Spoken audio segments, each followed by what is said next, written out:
دروس رمضان باب 10 سحری کی فضیلت۔ روزے کے آداب میں سے ایک ادب یہ بھی ہے کہ روزہ دار اپنا روزہ شروع کرنے سے قبل یعنی طلوع سحر سے پہلے کچھ کھا پی لے۔ اسے سحور یا سحری کہتے ہیں۔ یہ اللہ تعالیٰ کی رحمت ہے کہ اس نے روزے کی بھوک پیاس اور کمزوری کے تدارک کے لیے سحری کو مشروع کیا ہے۔ اگر روزہ دار سحری کے بغیر ہی روزہ رکھ لے تو کمزور ہو جائے، نہ ٹھیک سے عبادت کر پائے نہ دنیا کے کام۔ لہذا سحری اللہ تعالیٰ کی طرف سے ایک نعمت ہے۔ سحری نہ صرف روزہ دار کی ضرورت ہے بلکہ وہ نبی کریم صلی اللہ علیہ وسلم کی سنت بھی ہے۔ آپ صلی اللہ علیہ وسلم نے اس کی ترغیب دی ہے۔ ارباز ابن ساریہ رضی اللہ تعالیٰ عنہ فرماتے ہیں کہ رمضان کے مہینے میں اللہ کے رسول صلی اللہ علیہ وسلم نے مجھے سحری کی دعوت دی تو فرمایا صبح کی برکت والے کھانے پر آؤ۔ اس حدیث کو امام احمد، ابو داؤد اور نسائی نے روایت کیا ہے۔ ایک حدیث میں آپ صلی اللہ علیہ وسلم نے فرمایا سحری کیا کرو اس لیے کہ سحری میں برکت رکھی گئی ہے۔ یہ حدیث بخاری و مسلم میں ہے۔ ایک حدیث میں فرمایا کہ برکت 3 چیزوں میں ہے، جماعت، سرید اور سحری۔ یہ حدیث طبرانی اور شعب الایمان میں ہے۔ ایک صحابی فرماتے ہیں کہ میں اللہ کے نبی صلی اللہ علیہ وسلم کے گھر میں داخل ہوا تو آپ سحری کر رہے تھے۔ آپ نے فرمایا یہ سحری تمہارے لیے اللہ کی عطا کی بھی برکت ہے، لہٰذا اسے چھوڑنا مت۔ یہ حدیث امام احمد اور نسائی نے روایت کی ہے۔ ابن حجر رحمہ اللہ کے نزدیک سحری کئی اعتبار سے برکت کے حصول کا سبب ہے۔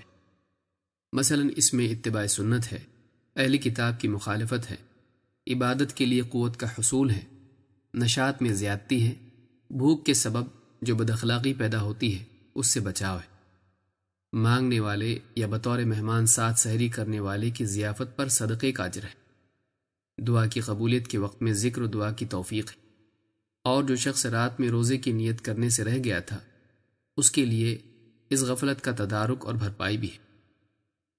یہ بندے پر اللہ تعالیٰ کا بے انتہا فضل ہے کہ اس نے روزے جیسے پرمشقت عمل کے لیے سحری کی نہ صرف اجازت دی بلکہ اسے ثواب اور برکت کی چیز بنا دیا۔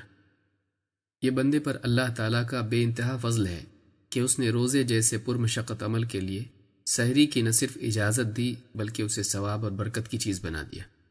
یہ اس بات کی دلیل ہے کہ اسلام میں نفس کے خلاف مجاہدے میں اعتدال کی تعلیم دی گئی ہے۔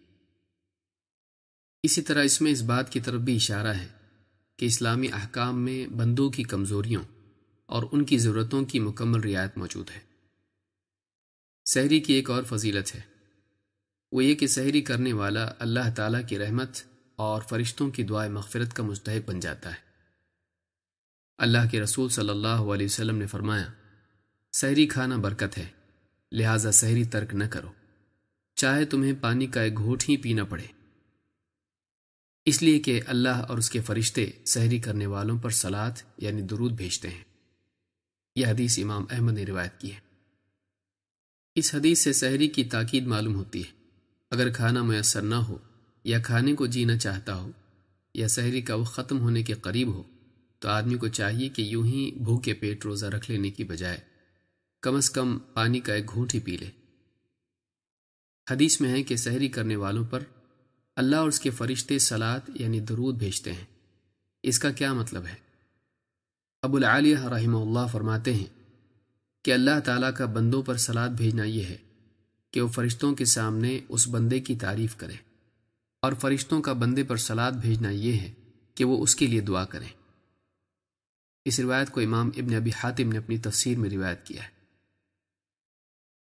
معلوم ہوا کہ سحری کرنا ایک ایسا عمل ہے جس سے انسان اللہ کی ثنا اور فرشتوں کی دعا کا مستحق ہو جاتا ہے، لہٰذا سحری نہیں چھوڑنی چاہیے۔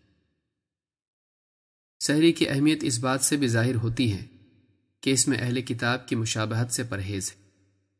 اللہ کے نبی صلی اللہ علیہ وسلم فرماتے ہیں ہمارے اور اہل کتاب کے روزے میں فرق کرنے والی چیز سحری کھانا ہے۔ یہ حدیث صحیح مسلم میں موجود ہے۔ لہٰذا جو شخص اپنے آپ کو اہل کتاب کی مشابہت سے بچانا چاہتا ہے وہ سحری کے بغیر روزہ نہ رکھے۔ سحری میں کھجور کھانا بھی ایک مستحب عمل ہے۔ اللہ کے نبی صلی اللہ علیہ وسلم نے فرمایا، کھجور مومن کی بہترین سحری ہے۔ اس حدیث کو امام ابو داؤد نے اپنی سنن میں روایت کیا ہے۔ خلاصہ کلام یہ کہ روزے دار کو چاہیے کہ وہ اپنے روزے کو بہتر بنانے کے لیے ضرور سحری کرے۔ اس میں دن بھر کے کام کاج اور عبادات کے لیے قوت بھی ہے، اور اسی کے ساتھ سنت کا ثواب و برکت بھی ہے۔ سحری انسان کی ضرورت ہے۔ یہ اللہ تعالیٰ کی رحمت ہے کہ اس نے انسان کی ضرورت کو بھی اس کے لیے اجر و ثواب کا ذریعہ بنا دیا۔ سحری کھانا روزے دار کی ضرورت ہے، لیکن اگر وہ اتباع سنت کی نیت سے سحری کرے تو یہ کھانا بھی اس کے لیے اجر و ثواب کا ذریعہ بن جاتا ہے۔